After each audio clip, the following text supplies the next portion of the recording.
my Kiss Destroyer drumsticks. And this is my final review of Capcom vs. SNK 2 on the PlayStation 2.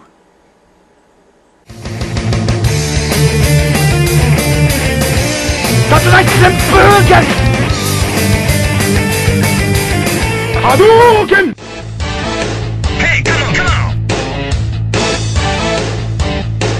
Power charge!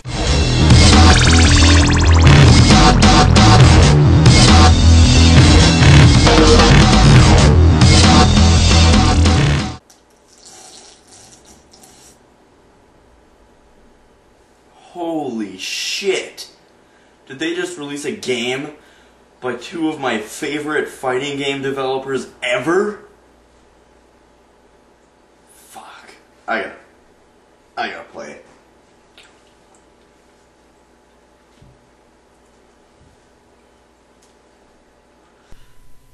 Back in March of 1991, Street Fighter II was all the craze. People were slamming their quarters into the nearest arcade machine to get their shot at M. Bison. On June 10th, 1992, the arcade hit landed on the Super Nintendo, and Capcom, along with the fighting game genre, erupted. Sure, there was a Street Fighter 1, but you could only play as Ryu or Ken, and it just plain sucked balls. In the original Street Fighter 2, you could play as Ryu and Ken, along with 6 other unique fighters. Each fighter had his or her own fighting style and special moves. Once you beat all of the 8 regular characters, you had to face off against the 3 boss characters, Balrog, Vega, and Sagat. Only after beating all of them could you face off against the final boss, M. Bison. The game went on to make multiple sequels and spin-offs, and made Capcom a household name when it came to fighters.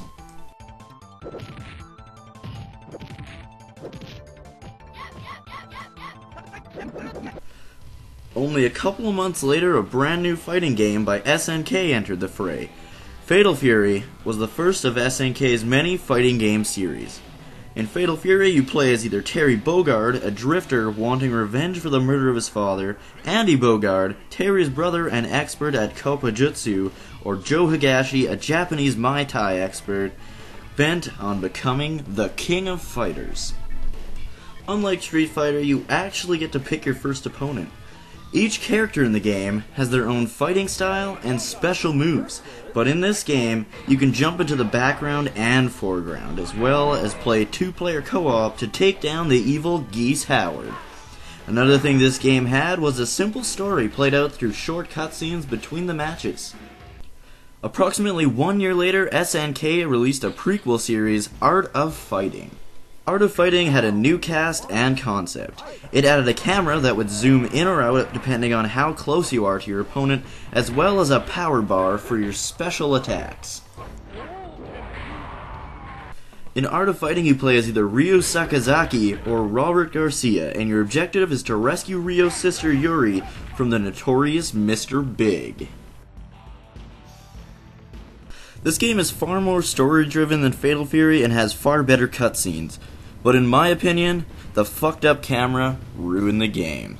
Now that we've brushed up on our classic Capcom and SNK fighting games, it's time to review Capcom vs. SNK 2.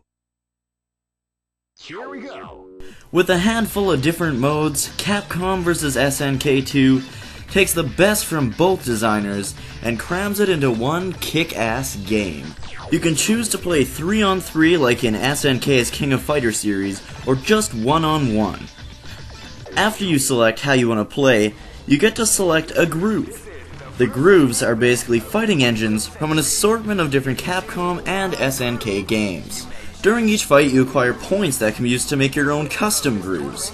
The groove selection is pretty badass, but it's not until you reach the character select screen that you'll be shitting bricks. That's right, team, it's got all the bests. From Terry Bogard to Ken Masters, you'll never get sick of playing this game due to the many different character combinations and matches. There's just so many different variations. I'm never gonna stop. Never gonna stop. It's got the characters down, but how is everything else? Well, as you can hear, the music is fucking amazing. The cheesy announcer is also a big plus, and the look of the game is pretty damn good. There aren't many different locations to fight in, but all the backgrounds are busy and in 3D. The character sprites were ripped directly from their newest Capcom or SNK game at the time, and look and move incredibly well. All your favorite moves and rivalries are here, as well as some new ones.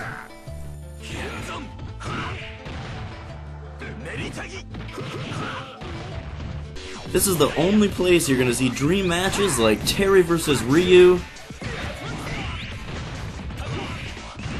Akuma vs. Geese,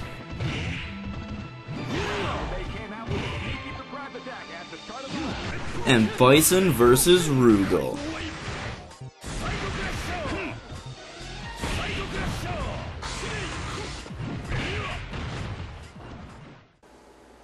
Seriously guys, if you like fighting games, definitely pick this one up. It's got all the games from SNK, all the games from Capcom, all fused into one mega game. So this concludes my final review of Capcom vs. SNK 2. Definitely pick it up. Seriously, I'm not even joking. Buy it or die!